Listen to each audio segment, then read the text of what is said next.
Hi everyone, welcome back to the channel. I'm Ben, and this is the new 2023 Gibson Les Paul Modern Lite.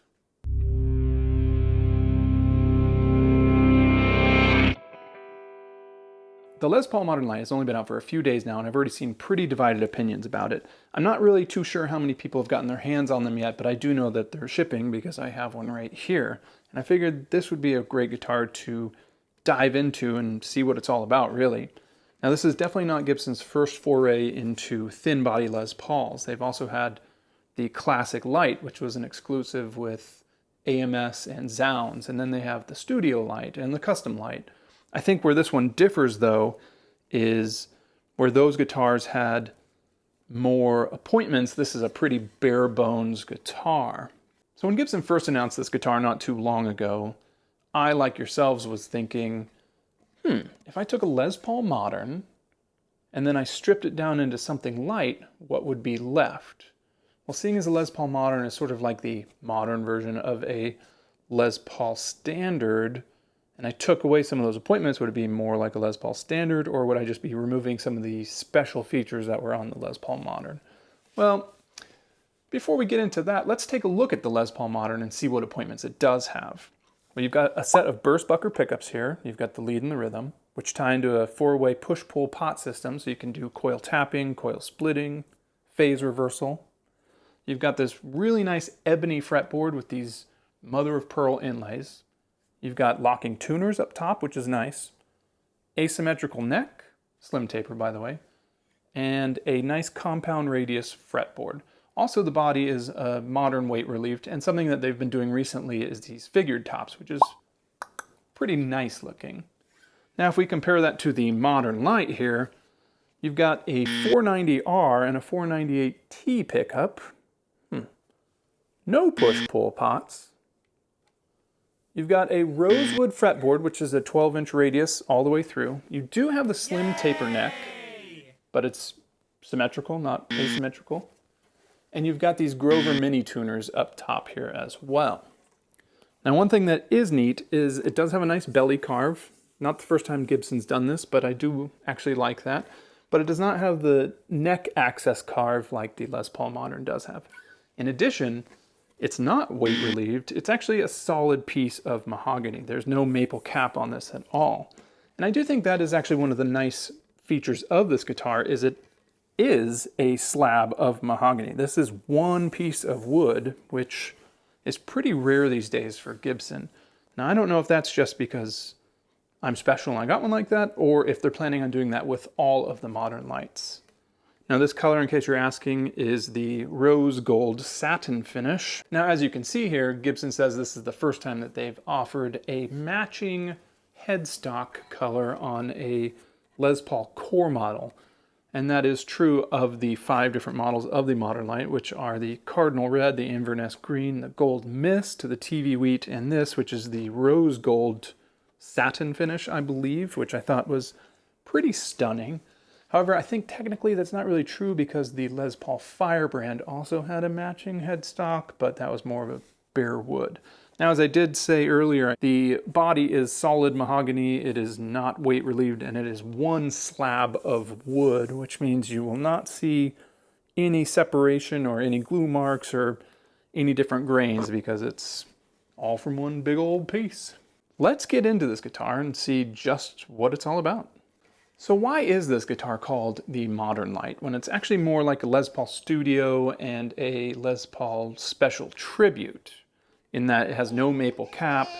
It's lacking some of the appointments of the traditional Les Paul models with having just the dot inlays. There's no binding at all, as you can see, and the pickup combination is kind of straight out of a Les Paul Studio as well, and ironically, what they've been putting in customs as well. So it's a very interesting set of features. I don't know why it's not just called the Les Paul Lite or something like that, but there it is, the Modern Lite. Anyway, let's dig into this thing and see what it's got here. Well, let's start right out the gate by saying the price. It's $14.99, which puts it at about half the cost of a regular Les Paul Modern. It is also super, super light, as you can see there, weighing in at 6.87 pounds. Half the weight of my heaviest Les Paul. Just in case you were wondering how thick the body is, or thin rather, it's about 1.35 inches all the way around the edge, with slight variations. Pretty thin to say the least. Now looking at the pickups here, you've got your 490R and your 498T combination, which is pretty popular in everything from the customs all the way down to the studio models. I think they even had a variation of it in the SGs, if I'm not mistaken. They are tied to these four-way controls, which are black top hats, nothing special, no push-pulls. But if we go to the back side and we pop the cover off here, you can see that you've got your standard Gibson 500K pots, and these little tiny blue capacitors are going to function the same as the orange drops. They're just going to be a little different. Somebody's going to shoot me in the text for saying that. Now, nothing else remarkable in the cavities. You can see they're all pretty cleanly cut. The wiring is tight. One thing that I do like, though, is this jack. You can see it's a little bit more rectangular and elongated than a standard Gibson standard Les Paul output. Although what I think would have been really nice is if they would have done one of those embedded ones like they had on the SG90s. Do you remember those? That would have looked pretty sharp, I think. Apparently they were prone to breaking a lot, though. Now flipping around to the front side, let's take some measurements of these pickups. The bridge is reading a 13.41, which is pretty hot, and the neck reads a 7.62, and when we put it in the middle position here, we're getting a 4.86. Now your bridge here, you've got your standard Gibson Tune-O-Matic bridge with aluminum parts from Advanced Plating, weighing in at 62 grams, which is pretty light here. We follow that back up and we've got a rosewood fretboard with plastic dot inlays, quite a bit different from the modern. Now when it comes to the strap buttons, you've also got your standard Gibson mushroom style there. Now these tuners, while they are just mini Grovers, they are 14:1, it's looking like here. What I think would have looked a little bit nicer is if they had the keystone tuning peg things on it instead of the little mini beans, but whatever, that's how it is. Again, like I said earlier, 12-inch radius fretboard and a slim taper symmetrical neck. Now if we're going to do neck measurements, we actually get a pretty thick nut here at 1.72. First fret's measuring in at 0.81 inches and just a tenth bigger at the 12th, a 0.91 inch. So it's a pretty thin neck all the way through. You'll notice all the plastics are black. You've got a single ply black pick guard here, as well as the plates on the back side and the truss rod cover, which does not say anything. Now I'm not sure if there is a poker chip inside the bag, but well, let's go ahead and look at the bag right now and we'll see if it's in there or not. Included with this guitar is Gibson's modern take on the traditional gig bag. Now this is one of the nicer gig bags that I've seen. When you open it up, you get a nice plush black interior and a Velcro strap to keep your guitar snug while you're traveling or on the road or whatever.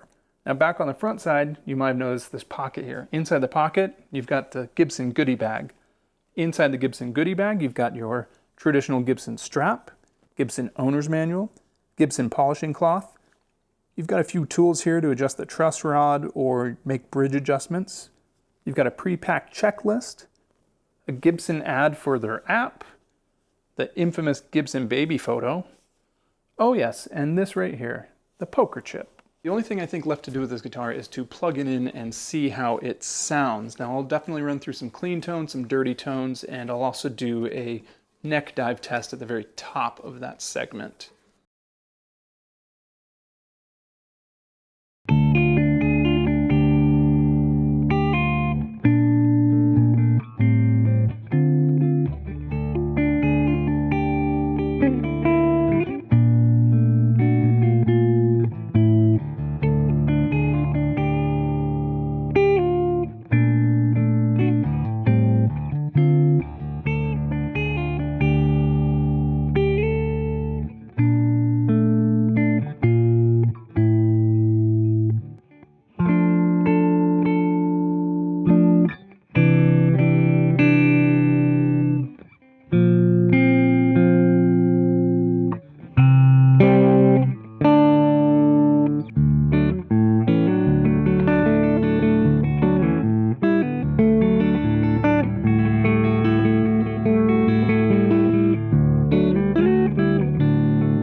So there you guys have it.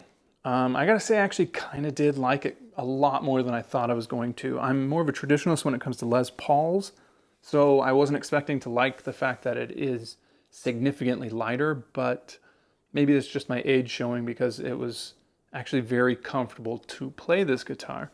Now, one thing I will say is if you've watched any of my previous videos, I have a lot to say about Gibson quality. In almost every single video, I'm showing you little dents or little whatever things here and there. I have looked this guitar up and down, and the manufacturing on it is probably the best that I've seen come out of the Gibson shop in quite a long time, actually. I've been buying guitars for 30 years now, 25 years, so I'm pretty impressed with it. You know, that said, I can't guarantee that all the other models would be like this, but for me, if they say, you know, first impressions are everything, this is actually a pretty quality guitar. So to all the naysayers out there, I would say definitely give this guitar a shot first before you judge it. It might not be for you, but maybe it will. I actually did end up liking it quite a bit. One of the comments that I saw about the Modern Lite was, why is Gibson making Epiphones guitars? Maybe they are, because the quality of this thing is phenomenal. Oh, did I say that?